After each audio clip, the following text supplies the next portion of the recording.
All right, well, I think it slowed down so we can get started here. Thank you everyone for joining us today. I think this is a really exciting webinar. So I'm excited you're here to learn more. My name is Nicole. I'm with the Department of Environment and Sustainability at Clark County.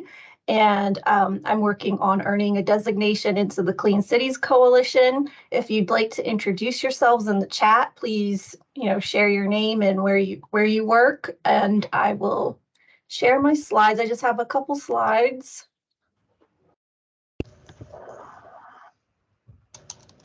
And most of you have seen these, but for anybody that's new, like I said, we're the Clean Cities Coalition. These are our guest speakers today. So I'm going to be quick because I want you to hear what they have to say. They'll do their presentations, and then at the end, we'll do a question and answer for everyone. So Clean Cities is a national network that's run through the U.S. Department of Energy. The goal is to reduce petroleum fuel use, and that's mostly done through approved alternative fuels like electricity and idling reduction. The purpose is to reduce dependency on foreign oil, provide cleaner air, and lower greenhouse gas emissions.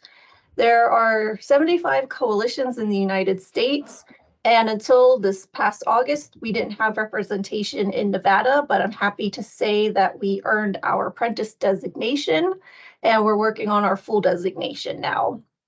So if you'd like to participate in Clean Cities and learn more about topics like this that we have today, and other ways you can reduce petroleum fuel use, we have quarterly stakeholder meetings. We have online programming like this webinar. We do in-person events. So at the end of September, we had a large ride and drive event where you could try electric vehicles. And we're going to have a working group soon. So there's also opportunities to support, present, and host. So if you want to learn more, you can scan this QR code. It'll take you to our website, or you can email me at that email address, and I'll pull all this information back up at the end here. But let me stop sharing. And we are going to start with Todd from TerrainHopper. Hi, everyone. I want to thank Nicole for inviting me to speak and kind of share my story and talk about TerrainHopper. I'm going to start out, tell you a little bit about myself, and then we'll talk about the TerrainHopper a little bit, and then we'll talk about why it's important, and then we'll kind of end on how the TerrainHopper kind of falls into environment and sustainability. So like I said, my name's Todd Lemay. I'm the president of TerrainHopper. I grew up in Maine, and I moved out here to Arizona in '92, and I've been in a wheelchair my whole life. I have a brittle bone disease called osteogenesis imperfecta, and so my bones are much more brittle than other people. I probably had about 80 or 85 fractures throughout my life. And growing up in Maine, not that far from the beach, it was a great place, to go, except wheelchairs don't work very well in soft sand. And they don't work very well on trails, and that type of thing. So when I was a kid, I never got to participate with my brothers on hikes. I never got to go hunting. If any of you were into hunting, my whole family hunted. I never got to go. I never got to go down onto the beach. It was always kind of enjoying the beach from the parking lot, which is, not as much fun. And so as I got older and I moved to Arizona, and I started looking around, I said, there's got to be something out there that I can buy, use, build, whatever, to get me out on the beach, get me out on hikes with my wife, with my family. And I found the TerrainHopper. And the TerrainHopper was being built in the UK. And so what I did is I reached out to them and said, hey, can I buy one and have it shipped here? And they said, we don't ship anywhere but the UK, that's it. And so it took me a couple of years to convince them to ship me one. And I bought one. They finally shipped it, and I got it, and it was life-changing. I was able to go everywhere. I went to the beach. I went on hikes with my wife, with my family, places that I could never have imagined going. I can cross streams with the TerrainHopper, doing all those different things. And everywhere I went, people were like, "That thing, I've never seen anything like it. That's amazing." I'm sure if you all think right now, everyone knows someone who has a mobility challenge, whether it's someone in a wheelchair, whether it's someone who's elderly, or someone maybe has a bad hip or whatever. And so people kept saying, "Where can I get one? Where can I get one?" And so I decided to work with um, the people in the UK, and I bought the rights to manufacture and ship them here in the United States and Canada. And so we started that back in 2018. And I think Nicole's going to bring up our website while I'm talking here. So the TerrainHopper is a four-wheel drive, all-terrain mobility vehicle that has four-wheel independent suspension. It's all electric. It has no emissions. It makes very little noise. Um, most of the noise is just the wheels on the ground, just like a bicycle. And it has handlebar controls, and it also has joystick controls. So if there's somebody out there that is not able to use the handlebars, maybe they're a quadriplegic, maybe they just don't have a lot of strength, they can drive the entire TerrainHopper, with the joystick. I'm And sorry, so, is my website making noise? yeah, I think if you scroll down, you probably maybe mute the video that's playing. Oh, maybe it's not playing. So we started this company back in 2018. We've been shipping all over the country. We ship to Canada, and the TerrainHopper serves a very wide, diverse yeah, a very wide, diverse population. There's people like myself, like I said, who are in wheelchairs, who can't get out on the trails, who can't get, on the beach, who can't get in any rough terrain at all. But then there's a bunch of people that don't use wheelchairs, that want to go out on the trail. Maybe they want to go on a hike with their grandkids. Maybe they want to go down to the beach. Maybe they want to visit some certain parks, but they just don't have the ability to walk a mile. Maybe they use a cane, maybe they use a walker. So there are literally millions of people out there that want to do these things and they're not able to. And I'll give you a great example. For our anniversary a couple of years ago, my wife and I, if any of you have had a chance to go to Sedona here in Arizona, it's a beautiful place. We went up to Sedona for our anniversary, and I brought one of my TerrainHoppers with me, and we went to Red Rock Loop, which is just an unbelievably gorgeous, it's probably I would say, 5-mile hike, maybe a little bit less, maybe a little bit longer. And I took my TerrainHopper, and at the entrance of this of this loop, there was all these people standing around, and they've got this, a map on the wall, and it shows the loop. And there was probably a half a dozen older people. One of them had a walker, a couple of them had canes or whatever, and they saw me going by, and they were like, where do I get one of those? I want to go out on the trail. I want to go and do that. And so it, kind of, really, pushed home the idea of, this is really for anybody who has any type of mobility challenge. And we did the whole loop. And there were some people, "Oh, you're not going to be able to get through this section, or this is too steep." The TerrainHopper had no problem with all that. And so it's, it's a very capable machine. And so the question is, and I've kind of touched on this a little bit, why is the TerrainHopper important? The TerrainHopper is important for a number of reasons.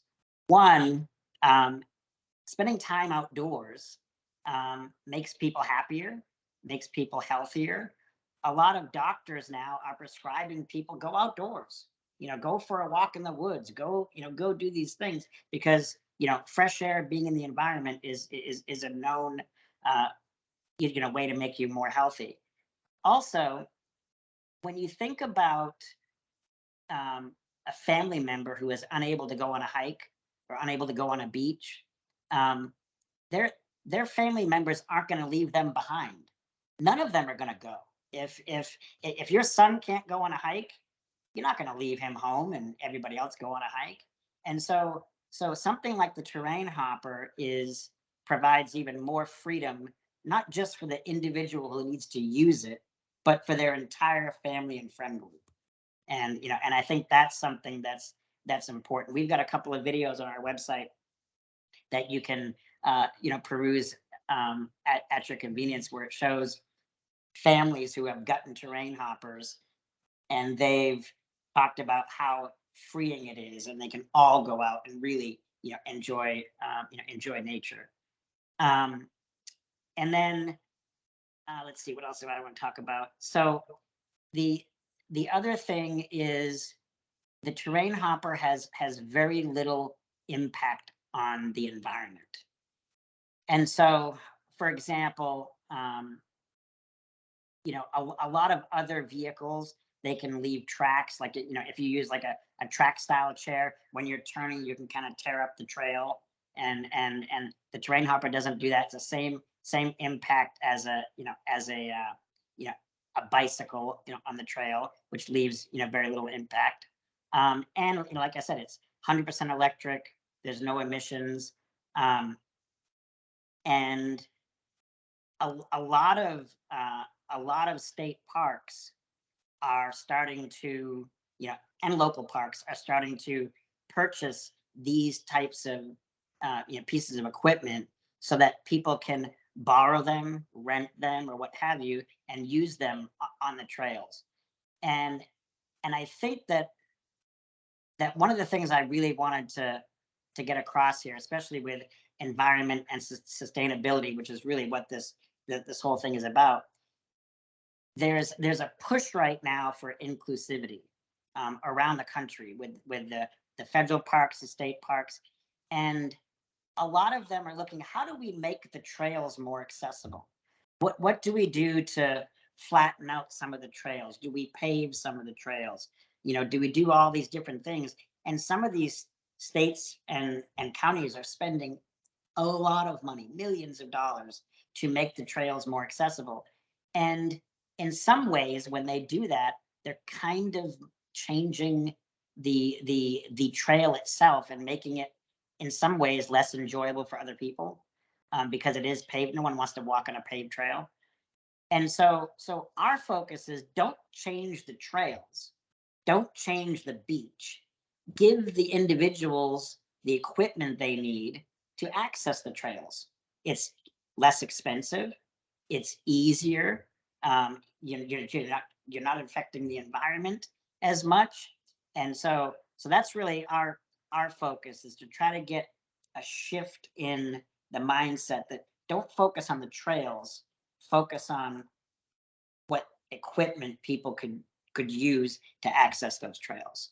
And so our mission is to try to get as many of these TerrainHoppers out into parks, onto beaches, so that people, they're available for people. We'd love to have 2 TerrainHoppers at every state park in Arizona, so people can go online and say, hey, I'm going to be there from 9 to 10, and they can go and take one, and they'll be, these 10 trails are TerrainHopper rated or whatever.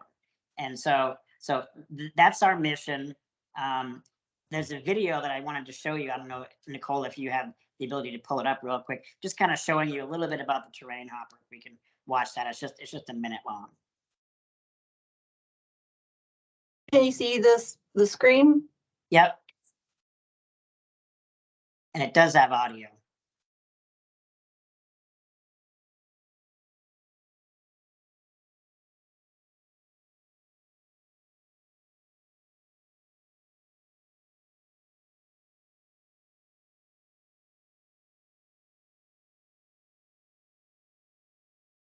So this is just showing you the different versions of the TerrainHopper and people out using it in the snow, in the desert, on the beach, all sorts of different environments.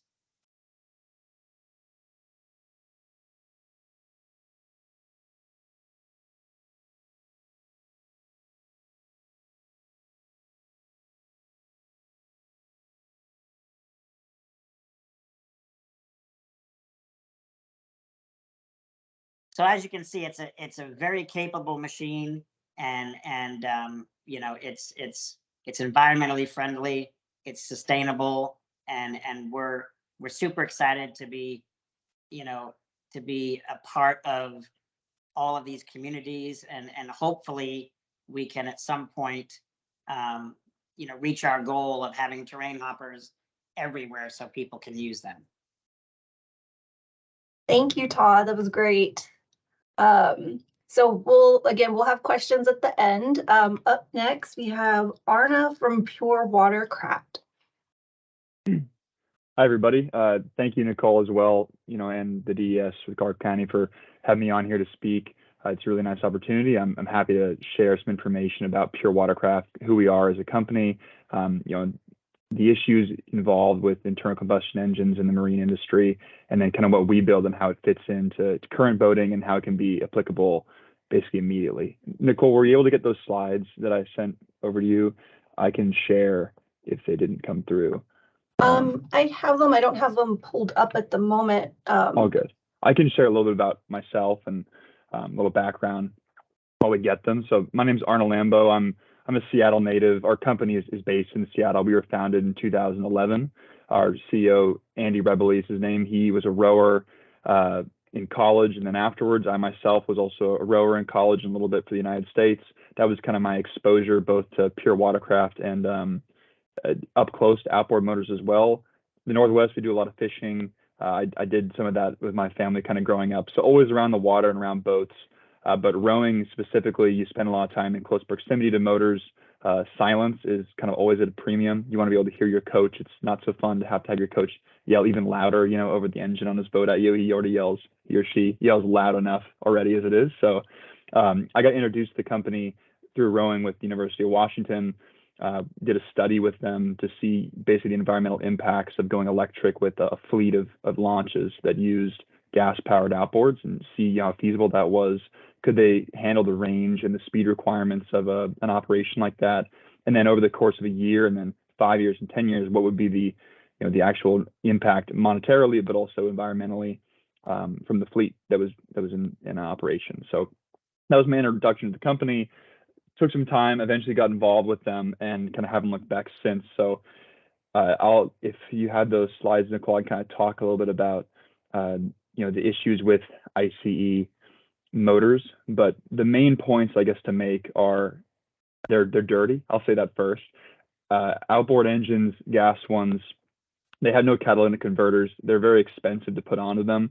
They were experimented with in the past, but now there's no outboard manufacturer that uses them. So CO2 gets a lot of press for climate change and its impact on climate for emission-wise, but without catalytic converters, it's the other emissions as well that don't get blocked in outboard motors that go directly into the environment, directly into the water, affect shoreline ecosystems, underwater ecosystems, things of that nature. So I'm talking carbon monoxide, nitrogen oxides, and especially hydrocarbon particulates. Really damaging things that otherwise would be stopped, but in gas outboards, not only are they not stopped, they're actually injected straight into the water through exhaust systems, which are usually underneath it by the propeller. So these things are often overlooked, but very damaging. So on top of that, the noise, like I said, with rowing, but also with boating in general, I think most of us who enjoy time in nature can agree that a big part of that, the big draw of being in nature is just, being engrossed in it and not being distracted from kind of purity and the serenity of being out there. For me, on the water, it's just a calming thing. It always has been. It's just wonderful to be out there and not really be disturbed and having a loud engine noise, whether you're fishing, whether you're just relaxing, whether you're socializing, having silence on the watercraft you're on is really indescribable feeling. And it's something that most people don't even think about until they've experienced for the first time. It is really magical once you've kind of seen how quiet it is an electric motor and how that can benefit your time out there on the water itself. And then my final point about gas engines is their reliability or their lack of it. Most gas outboard companies, they'll issue warranties of 2 to 4 years, really at maximum. And we've seen with heavy use programs or commercial operations that really they replace them every 3 to 4, sometimes 5 years. So there's a lot of turnover with these engines, which is inherently wasteful in itself. With electric, great benefits of that are we have fewer moving parts, they're easier to operate, they're far more reliable. So for example, our system, we offer an 8-year warranty compared to gas, double in most cases or triple. So you're going to get from one of our motors, you're going to get multiple lifetimes of gas outboards in a heavy use setting. And for recreational users that use them even less, that lifetime can be expanded to where you're having, 10, 15, even 20 years of use from a single outboard system. Nicole, if you could go to the third slide for me, please, that'd be wonderful. The second slide is just a common image I think everyone's seen on the water of the the slick over the top from 2-stroke or even 4-stroke motors. So here's a little timeline of our history. Like I said, our founder Andy Reveley founded the company in 2011. We're still a startup in that we're basically our products are only a couple years old.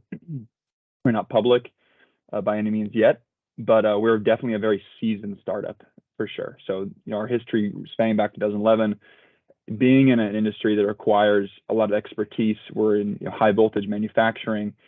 We've built on that experience and created something that's reliable and safe and performs as it should every time. So we experimented. We had original outboard prototypes that were large, heavy, high horsepower. I'm talking 200 horsepower applications. We went to also a boat design, Cobalt, as it says there. We built a motor, an inboard, into a boat to see about offering complete electric boat package. And what kind of came of these different decisions was we realized that the battery technology wasn't there yet to fuel extremely high powered boat engines. And boats are very heavy, especially when you try to build that heavy horsepower into a pre-existing hull. And all this kind of came together to us realizing we needed to focus on where electric propulsion could really be effective now in the marine industry. And we need to build something ourselves purposely for that point. So we decided on making an electric outboard system basically from the ground up, purpose-built for marine propulsion, not using off-the-shelf parts, not repurposing pieces of gas engines, make something totally fresh and make it as efficient as possible, as reliable as possible, and as best performing as possible. So what we ended up doing was the Pure Outboard. It is a system, a 25 kilowatt system is the power rating. So to compare it to horsepower and performance, it basically can do anything that a gas engine between 20 and 50 horsepower can do. We can factory set it to be anywhere within that range. So if you have a boat that uses an outboard between 20 and 50 horsepower, our motor can be immediately applied to that boat and can be immediately put into use. We also build a lithium ion cell battery pack, which is a 9 kilowatt hour pack. Depending, range is always a big question with electric vehicles. Depending on how you use them, it can be something that you can use all day. We have commercial users in marinas and harbors that use them in patrol craft all day long. We have rowing fleets and sailing fleets that use them in a coaching setting as well for long days on the water, regattas. And we have recreational users who just they'll spend all day out on the lake enjoying themselves as they should be. So this product, we launched it commercially in 2021. We have different distributional centers all around the country and customers in different regions. And the success of this product helped us attract investment, chiefly from General Motors in 2021, who bought a quarter share of our company and is helping us kind of develop larger battery systems and larger boat packages that are kind of integrated and complete upon purchase. Go to the next slide for me, please, Nicole. Yeah, so this is kind of a view of our current products and how we do it. So we built the Pure Outboard, which you can see on this bottom section here, which actually shows all the major components of our system. We decided to go with the outboard first because the largest amount of IP basically in a boat is the outboard. Building a boat, there's a lot of people who can do it. Building a very effective propulsion system is very difficult, and it can then be applied across multiple types of hulls. So we focused on the outboard first and its system, which includes the battery, a throttle, and a charger to charge it up. And then we've been able to take that and apply it to other applications. So you can see in the middle of the screen there, we have a rigid inflatable boat. We sell those through our website, basically just as is. We have 3 models. They'll arrive with the motor installed and be ready to go. We're working on complete boat package as well, which is to the left of that. That's a pontoon boat, which is our first collaboration with General Motors. It's a 26-foot, 8-inch long pontoon boat, more like a catamaran. It's highly efficient. We designed the hull as well as the powertrain, and it's powered by a General Motors automotive battery pack, which is 65 kilowatt hours. So very beefy. It can keep people out in the water and pretty much mean you can do anything you'd want to do on a gas-powered pontoon, but minus the noise, minus the unreliability, and minus the mess, of course, the environmental impacts.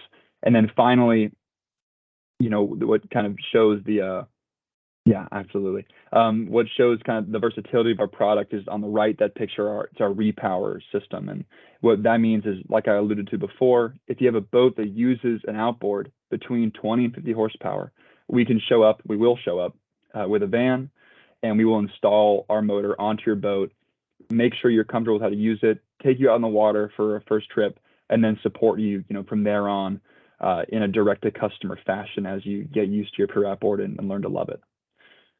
Next slide, please. So these are some examples of current customers. These are mostly all individuals we have, but it gives just kind of an idea of how people are using our system. On the top, we have a pontoon boat.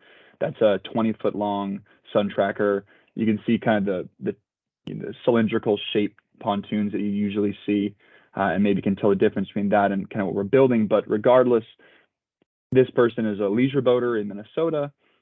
He usually spends his time cocktail cruising around his family on the lake, and our battery packs and our motor give him plenty of range to do that whenever he'd like to, whenever the lakes are not frozen in the winter up there.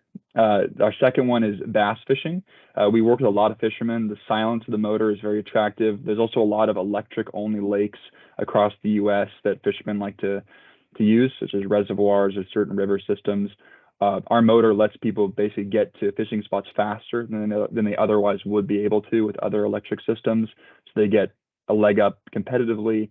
So I couldn't read that question quite. I'll read in a second, but they get to other places where they otherwise wouldn't and get more opportunity to get a fish. And then the third one there is a rigid inflatable boat that we built or we equipped and then shipped to a customer. They're commonly used as tenders for people's larger boats, but we see people use them as kind of little speedboats and runabouts as well. And then finally, the only commercial example on this list, University of Washington, my alma mater, where we have their rowing fleet. We actually, funny enough, have orders for the rowing fleet on Lake Las Vegas, in Las Vegas as well, and we're looking forward to completing their orders soon. So we have a number of programs around the country and other commercial users as well that are taking advantage of our systems, and we're looking forward to finding more. And then next slide, please, Nicole. Thank you. Yeah, and then just to point out, in Nevada, I'm not completely familiar with the state, being from up here in the Northwest. I have visited a couple times just for rowing, Lake Las Vegas only, but I know your area is definitely rich with boating. Lake Mead, how enormous it is.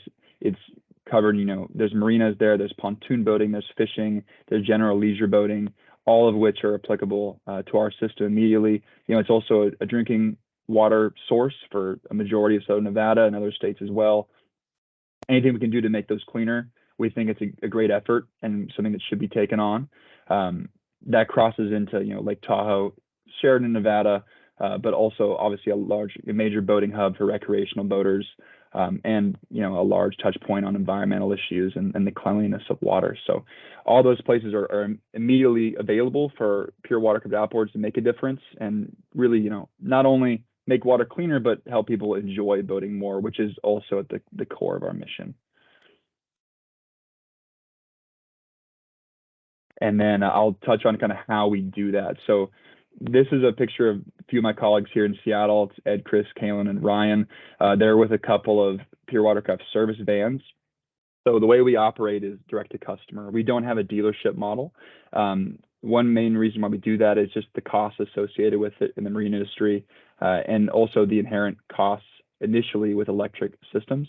They are more expensive at start on purchase than a gas system, but over time, most of your savings you'll see are in the reduction of no need to buy fuel. There's no need to service it ever. There's no need to ever winterize the system. There's no need for scheduled maintenance. So with heavy use, especially, we see after even just a couple of years, cost equating. But we like to keep that initial cost as low as possible. So what we do is we deal directly with customers. After a purchase, we will organize the delivery of your system at a time that works for you. And one of our local regional service technicians will arrive in a van just like that. They have a crane in them. They'll bring your motor to you to help you with the installation and then make you familiar with the functioning of the system. And then beyond that, we're sure to support you as well via our phone application and our kind of service line, which is on the next slide, please, Nicole. Just a quick shot of our phone. Every Pure outboard has Bluetooth connectivity enabled. So we have a phone application that we introduce every user to. We encourage them to use it when using their motors. And what it will do is basically stream data to us as well as yourself. You can look at your past trips. You can see where you've been. You can see your energy consumption. You can revisit your time on the water. But on our side, it shows exactly what your motor and your batteries and the entire system has been doing. So if there's ever a need for servicing, you have a question, we can go in and have a complete forensic report basically on your system. And from there, we can diagnose it immediately. We have 24/7, 365 support for customers. If they write a service request, or if you do, we'll respond to you right away. And we can usually over the air solve any issue that might be happening. Or if it's something like a repair, like a broken propeller, or a damaged skeg or anything like that, we can get a service technician to you and give you hands-on support, as soon as possible, which is usually a week, depending on how close you are to a technician, or even sooner, as quick as we can. So that's how we manage our support. We know it's a new product, and we want to make sure we put our best foot forward and take care of those who go with us and choose to use electric and see the benefits in there. So that's how we do that. I think that's my last bit of information about us, but there's our URL for our website. We have a lot of information on there. We have full specifications for all of our products. And we also have the opportunity, you can order systems through there. We do non-refundable deposits for them. And then also my email, if you want to contact me, or I know Nicole can probably put us in touch. I'm happy to give a phone number and speak with anyone who uses boats, is interested in boats or outboard motors, and what electric can do to that industry. Thank you. Thank you so much. Let me just stop sharing really quick. Up next, we have Lou from DRR USA. Do you want me to share my screen, or would that be easier for you? If you have your absolutely. slides.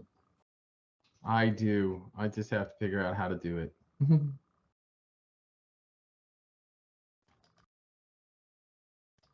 There we go. Let me reduce this and share my screen.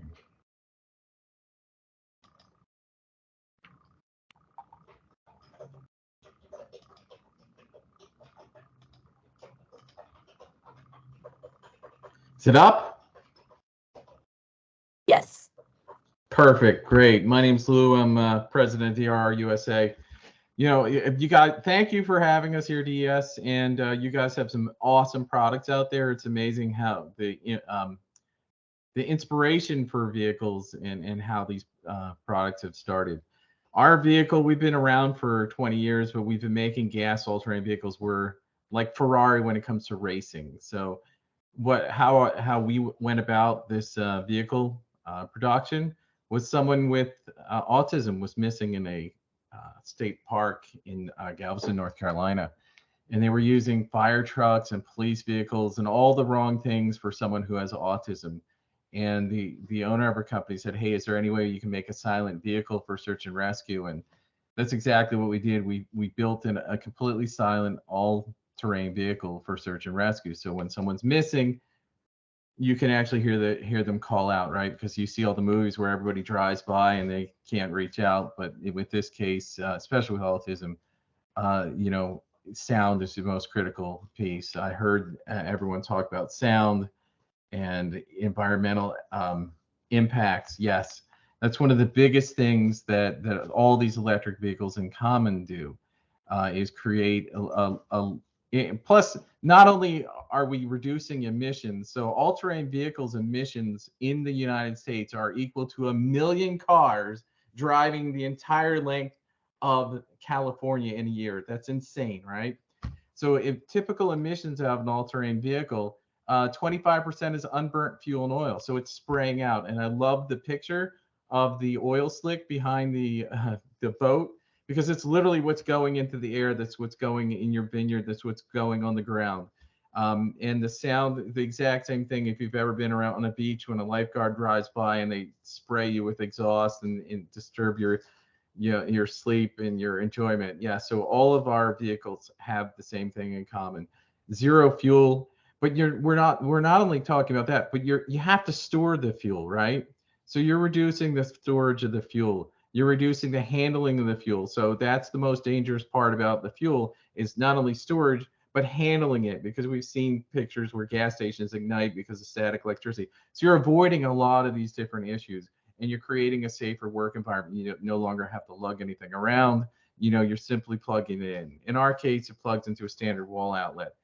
You don't need to change the electric infrastructure, and it kind of sounds like my predecessors have the same issue, benefits. So when it comes to vehicle maintenance or vehicle use, so your typical vehicle, an all-terrain vehicle, because I can speak to mine, but it's very similar across the platforms here. It costs around $12 an hour for a vineyard in California to run a gasoline ATV every day. Every day they use this, $12 an hour. So when we talk about lower operating costs, even parks, the same thing. It's going to come out to $11, $12 an hour. But your operating cost drops to about $1.25 an hour. And when we say that $1.25, that's replacing the vehicle every 3 years. We use lithium-ion battery packs, and the longer you have a battery pack, just like your phone, the less reduction. But we want you, so when we talk about costs, we're talking about recycling our battery, and it's about $1.25 per hour. So it's a significant savings, right? And our batteries, and I'm sure with the other guys too, they're recyclable. You can recover 97% of the battery. So I think that's an important piece there. Arne touched on parts. There's 1,400 fewer parts on the vehicle than would be as opposed to a gasoline ATV of the same power and size. So charging costs are cheaper than fuel in most places, especially, I mean, we're actually in 3 different countries now. We're in South America, Canada. So especially in countries where the fuel prices are high, $12, $14 an hour, right? I'm sorry, per gallon. So charging costs are cheaper, and everyone has compatible ranges too with gasoline vehicles. We have, and of course, quick charge options are always out there, but our vehicles are all over the place. So if you can hear the sound, all you hear is wind and the tires on the path. And again, what does that do? There's a reduction of use. There's a reduction of sound. So when we talk about environmental impact too, when it comes to electric vehicles, so we've done a few studies too, and the sound that the vehicles create, like a gasoline ATV, have a huge impact on the environment when it comes to different types of animals like moose. But every time a vehicle drives by, the animals never come back to where they were, right? They never come back. And so as you create more and more animals to a smaller territory, they put a harder impact on the environment, and there's not enough food for the animals too. There's just so many different environmental impacts that happen from gasoline and loud vehicles, water as well. So there's just so many environmental impacts that can be changed by these electric vehicles. Some of the things we talked about, he talked about the impact, Arne talked about impact on of gasoline on drinking water. And that's a huge piece too, because in one of our countries in Jamaica, we're able to get a tour group that goes up to the freshwater springs that feed Dunn's Rivers Falls, right? So this was an area where the freshwater for the town comes from, but it's a famous landmark where people go swimming.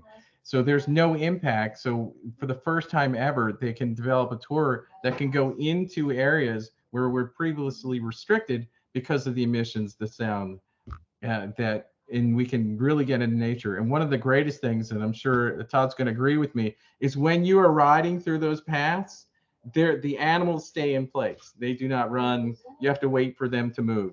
So again, the sound impact is just dramatic on what happens when you convert from these loud, especially ATVs, loud vehicles, to completely silent vehicles. I'm going to tell you, it's safer. We're kind of repeating everything, but vineyards, right? This is ideal for vineyards because when you're sitting there with your vehicle idling, you're literally spraying your grapes with gas and oil. So now you're no longer doing that, right? And what happens? It goes in the grapes, it goes in the ground, it goes in the groundwater, and you taste the difference. But if you have a garage and you have a lawnmower in your garage, when you go in the garage, the first thing you do is you smell the odor of gasoline. You smell like gasoline, right? Everything around you smells. It stinks. But when you go electric in any of our vehicles here, you reduce that stink. It's no longer there. So I just like to highlight some of the things, the subtle things that make a huge difference, because once you notice that, you never, whenever there's gas, you're just like, holy crap. I'm sorry. So I'll tell you a little bit more about our company. We've been around for 23 years. And again, our conversion to electric has been quite interesting. Our target customers have been, they're eco farmers, right? Eco tours. If you're an eco anything, you can't use gas and say you're eco, right? You can't have a gasoline tour that goes through the jungle or the forest and creates such a devastation to everything around you. Todd referred to tires as well. There's an impact that tires can create on ground, which is very critical, and we take that into consideration as well. Again, in a lot of these vehicles, and it sounds like all our vehicles are similar, we don't need that additional charging station, so you're not going to have to create a new electrical system and an electrical grid. Ours can charge in your garage in your house. So again, there's a lot of advantages. So what we've got are hotel groups too. Hotel groups have converted to the electric all-terrain vehicle. We also have electric motorcycles, and we also have, which are coming out, we also have electric UTVs. But some of the advantages are you can get up early and work and not disturb your guests. If you're in a vineyard, you can get up. There's, again, no sound, right? In the past, they had to wait until the guests were up and you're going to disturb it. Anything you're doing during the day is going to make noise, is going to disturb your guests. And again, on your farms, it's the same exact thing. I will share one story with you. We have some vehicles in a national park, and they use them to patrol the national park. And guess what? In the last 2 years, they've caught more people hunting off season than an entire history of their patrolling of the park. Again, when you come up and it's completely quiet, it's kind of shocking. And I would encourage, I love the fact that, there's some rental groups hopefully out there with Todd's product, because once you experience that, it's completely mind changing. So there's just so many benefits about the electric ATVs. I'm sure all of us are fans. We're all fans, but we came from a world of gasoline racing where we're Ferrari, right?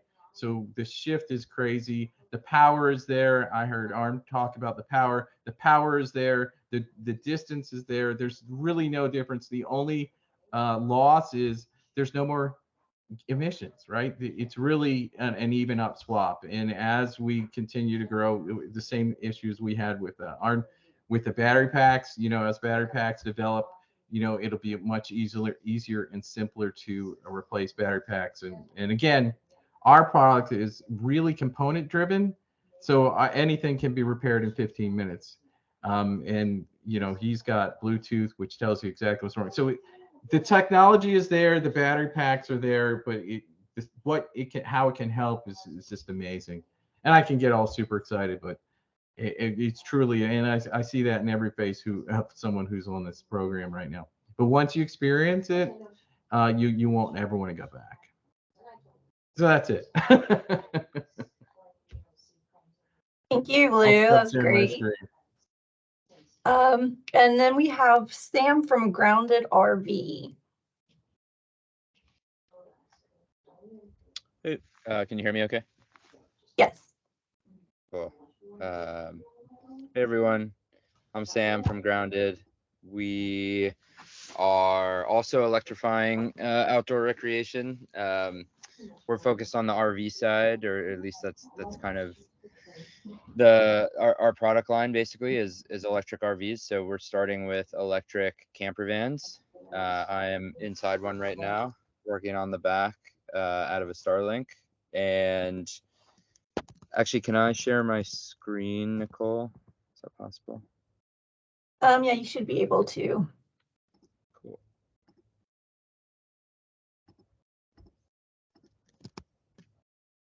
Is that working? Can you guys see that? Yes. Cool. I don't have quite as many slides as everyone else, but I'll so it might be a bit more brief, but hopefully exciting. So yeah, so Grounded is building electric RVs, and you know, essentially my backstory is that I'm an engineer, software engineer, worked in tech for a long time. I was at SpaceX before this, working on Starlink, and during COVID, I ended up building a camper van myself. I retrofitted kind of a gas-powered Chevy Express cargo van, traveled around the country in the van, and lived in it, worked remotely full-time from the van, and basically hopped between national parks, state parks, campgrounds, and even cities in some cases. And I did that for about 6 months, you know, full-time, and that was a really transformative experience and a really kind of different way to live. And I felt very integrated with nature and sort of more leading this more minimalist lifestyle.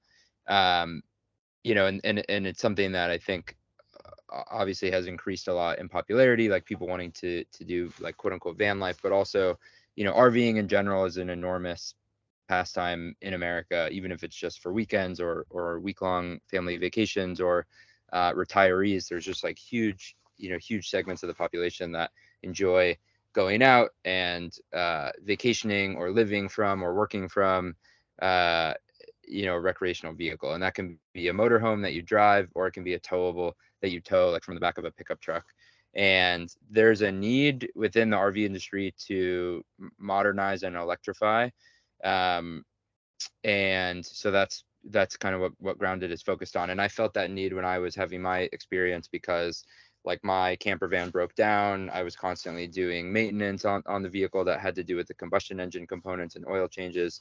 And so I kind of like felt that pain, you know, even like it had a house battery like most RVs do. And, you know, when you're not getting enough solar because it's raining or it's cloudy, you know, typically, you know, if you don't have shore power available, you'll run the engine to run the alternator to charge the battery. So you're like sitting there at your campsite and you're blowing smoke, you know, around the campsite, and you're making noise, and the neighbors are not happy with you and stuff like that. So, you know, so that was kind of the concept.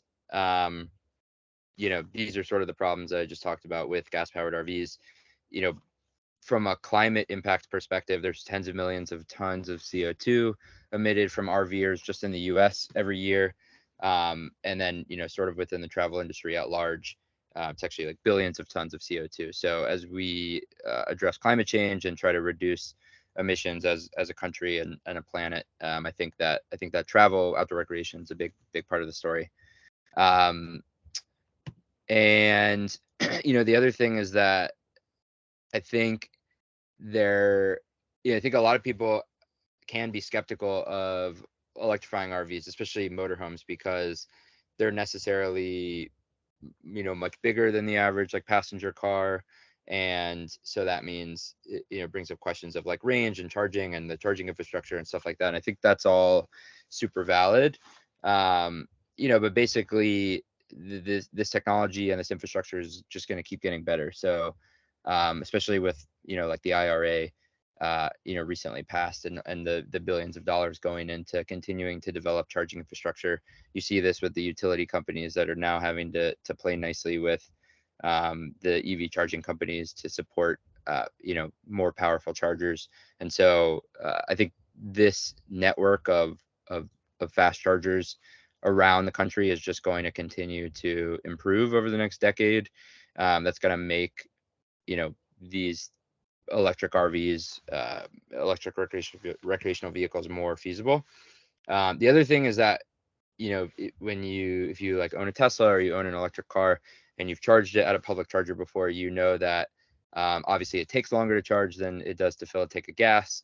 And when you have a passenger electric car or electric truck, what that usually means is like you're plugging it in, setting it to charge, and then you're doing one of two things. You're either sitting in the driver's seat, kind of like on your phone, just killing time for half an hour while it fast charges, or you're getting out of the car and you're trying to go entertain yourself, you know, either walking around or maybe there's a coffee shop or a store or something like that at the charger. The cool thing about an RV is that you like literally have your house and your office right there. So you plug in this electric motorhome and you can go in the back, you can cook lunch, you can cook a meal, you can take a nap, you can, you know, take out your computer and do work. You can take a shower, you know, all of these things that you could do in your home or your office, you actually have right there while the vehicle's charging. So in a lot of ways, it's like more feasible, or it sort of like reduces the pain of the charging time more when you have this whole thing compared to like a passenger car. So, and then of course the other thing is that the thousands of campsites around the country have charging infrastructure, not necessarily designed for vehicles, obviously, but there are like 50 amp, 30 amp hookups at these campgrounds that you can charge, you know, slow charge a vehicle from while you're there for a day or 2 days or 3 days. So it sort of like is okay if that's a slower charge, even if it's a 110 volt regular outlet. And so, yeah, so all this is to say, Grounded just announced the G2 actually yesterday. That's the vehicle that I'm in right now. And this is what it looks like. This is what the interior looks like. You know, first and foremost, it's electric. It has 250 plus miles of range. We're actually doing kind of an inaugural trip around the state of Michigan right now. So we're up in Marquette today, and we'll be kind of heading back down the state, slowly working our way back to Detroit over the next few days. Detroit's where we're based and where we do all of our manufacturing. Yesterday we drove 300 miles on a single charge. So that's kind of why you see the 250 plus. This is, you know, under promise, over deliver. So, you know, and part of this 1,200 mile road trip that we're doing this week in this electric camper van is to sort of show people that this is possible, that this is feasible. I think really for the first time, we came out with a product earlier this year that was more of like an MVP that had close to 100 miles of range. Obviously, that's not super feasible for RVs, but we really feel like this product is, and it's been super fun. Aside from electric, the other things that we're doing with the product are, number one, we're making it modular. So what that means is that it's basically a grid system, and customers can customize the interior layout. So you can choose, you know, like in this picture, everything is a multiple of our like standard grid size. And so the benches here are sort of 2 units wide.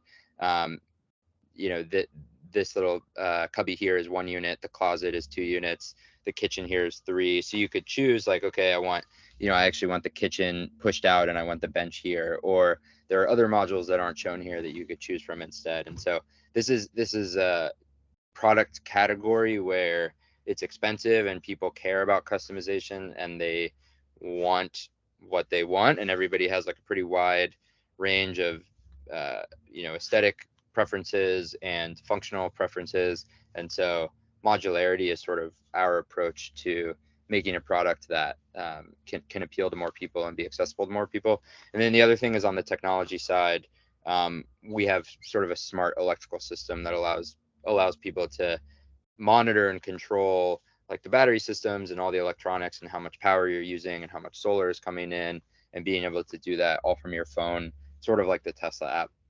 And so these are just kind of some fun pictures from the last couple of days that we actually haven't shared anywhere else yet, but this was us at an Electrify America charger the other night, charging up the vehicle.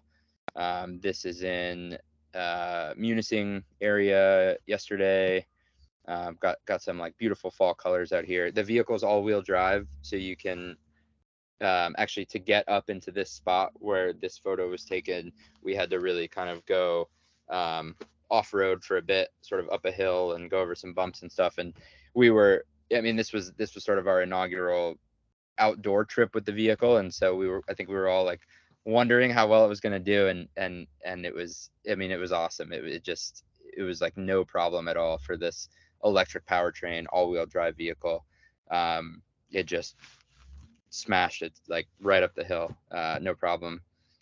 This is it, parked out front of Lake Superior in the background there. We have a couple filmmakers with us actually, so been capturing some fun content. And then kind of the last thing I'll talk about here is that, like I mentioned earlier, the RV industry sort of has two categories. One is motorhomes that you drive, the other is towables that you tow.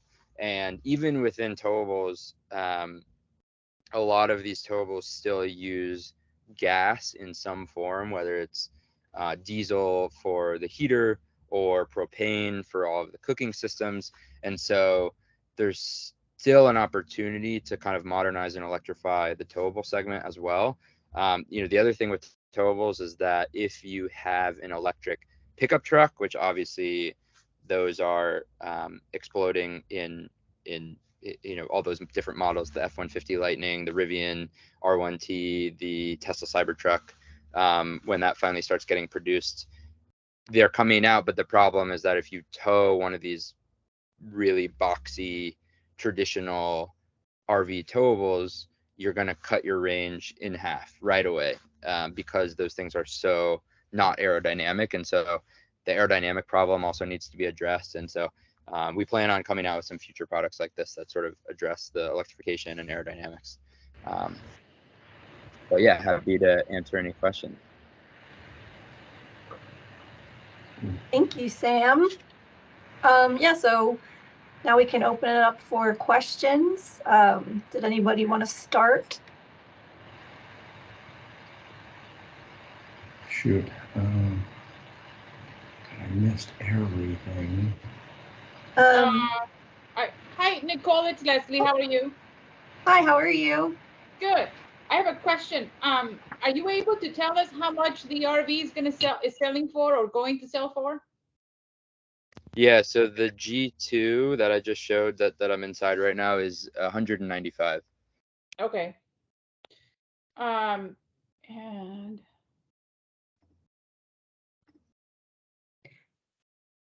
I'll think about. Oh, go ahead, Liz.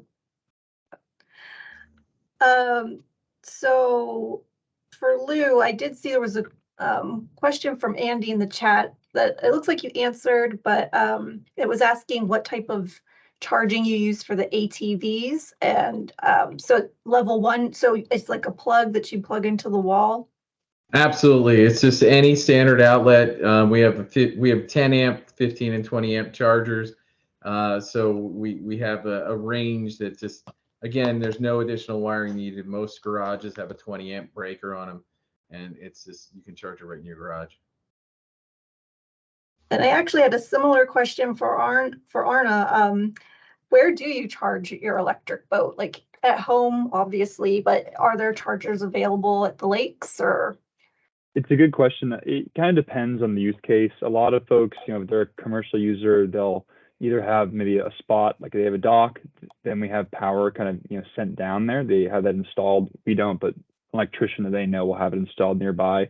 If it's you're on a marina, a lot of slips have a variety of different charging options. We can also charge off of level 1 or level 2. It's really just dependent on how many batteries you'd like to have. They are modular, so you can link them together. More batteries, it's better to have higher charging specs. So level 2 is great. But if you're using a single battery pack, like most of our users do, a level 1 charger, normal wall outlet is perfect. So it really depends. A lot of marinas do have access to power. Otherwise, we see people, you park your trailer with your boat on it near your garage or next to your house, and you have an outlet there. Thank you. And we're the same way. We're all level 1 charge. So Todd, I guess a silly question maybe, but what's your favorite trail that you've been on since you've been using the TerrainHopper? I would say my favorite trail so far has been the Red Rock Loop in Sedona. It was just spectacular. The views were amazing.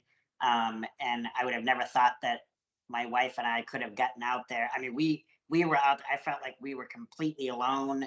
There was nobody, you know, where we were, we sat, we had a picnic lunch. And I think the 45 minutes we were sitting there having lunch, maybe 2 people walked by. And it was just something that I never thought I'd experience. I think my most memorable story about trails is there's actually a park not that far from my house here. It's called Santan Mountain Regional Park, and they have 8 different trails, and they're rated like any other system. They got their, you know, their beginner trails, their intermediate trails, and their hard trails. And we go out there all the time, and the rangers know who we are. And we went there one day with 2 terrain hoppers, and we pulled up, and they said, "Hey, what trail are you going to do today?" We're going to do the Diamond Head Trail or whatever. And she looked at me and she said, "We can't even make it up there with our 4-wheeler drive Kubota." She goes, "You're not going to make it up there." And I said, "You want to bet me?" She goes, "I bet you $100 you guys don't make it up there." I said, "I'm going to call you from the top." And so we took 2 terrain hoppers up there. It was really, really steep and very challenging, but we got up there, and I called her from the top, and I said, "I don't want your money. I just want you to take your binoculars out and see us up here." And when we got back to the car, they had given us a bunch of swag from the park they left in our car for us. So it was fun. So I mentioned in the chat that we have a nonprofit here called the Trail Access Project that uses TerrainHopper, and I know they go up to Mount Charleston. But if you want to talk about them anymore, we sold them a terrain hopper. It wasn't that long ago. I want to say it was maybe 5 or 6 months ago, and they have had a huge outreach from the community. So much so that they've ordered another one because they just have so many people, and that's one of the things that we find. We've had some parks that have ordered 1 or 2, and then they have a waiting list. Sometimes it's months long, you know, waiting list to get people, scheduled to go out. And so they've ordered a second one. They've sent us a bunch of photos and videos of people out doing a lot of fun stuff, and that's really rewarding for us and our guys. yeah, it's a really great project. Everyone should look into. One of the things I wanted to mention, just real quick, to kind of build on what Lou was saying, that same park that we go to, they allow horses. And so the first time that we went out there and we were unloading the terrain hoppers from the trailer, there was like people were unloading horses, and they were looking at us like, "Oh my God, what's going to happen when they turn these?" They thought they were ATVs. And so we just drove off making no noise. And we actually met up with a few of them on the trail about an hour later, and they stopped and they said, "You know, when we first saw you unload these, we were thinking, this is awful. This is going to scare the horses or whatever." And they actually said that they were happy to see us out there, and that they knew that, you know what, we're not going to be able to ride these horses forever, but we're still going to want to be able to come out to these parks at some point. And so we're glad that these are available so we can still come out and enjoy them in the future.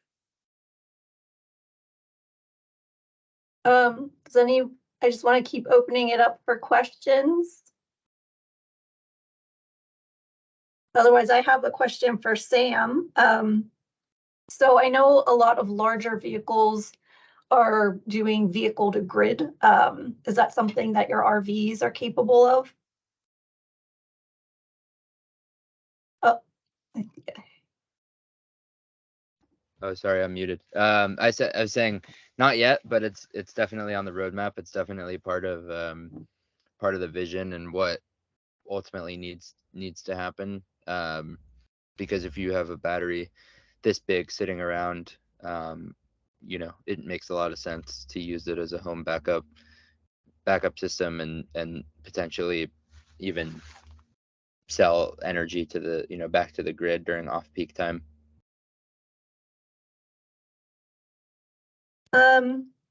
Arne, so you mentioned there are some people in Vegas, like a rowing team's going to have some boats here. Is if we want to purchase one here in Las Vegas, do we just contact you and you deliver directly here? Or are there any stores in town that have your boats? So we don't do we don't have any dealerships. Everything we do is just direct through us. So I know right now in Nevada, in Las Vegas specifically, it's the only area in Nevada where we have active customers, but we have one individual on Lake Las Vegas who has a sailboat and a smaller boat with our motor. And then the rowing team there is expecting delivery, soon. So if you're interested, anyone in Nevada is interested, we're expanding our field tech network. We don't have anybody in the Las Vegas area now, but we're planning to expand there soon. So definitely just get in touch with us, either me via my email or through you, Nicole, or just go to our website, purewatercraft.com, and you can contact us through there. And I'll probably be the one sending you an email that way as well. So that's the best way. And we'll deliver right to you. Thank you. And I have one last question for Lou. Is there any electric ATV racing yet? That's funny because it's in the works. We're just introducing our off-road enduro, which is a motorcycle, which is targeted for delivery, by the way. Because you want to reduce all those gasoline powered delivery vehicles that are out there, mostly in warmer weather states. But the electric racing mini will appear. We have plans for that too, but I'm sure everyone here can share with me the trials and tribulations of development, because none of these things existed before, and I'm impressed with all these vehicles.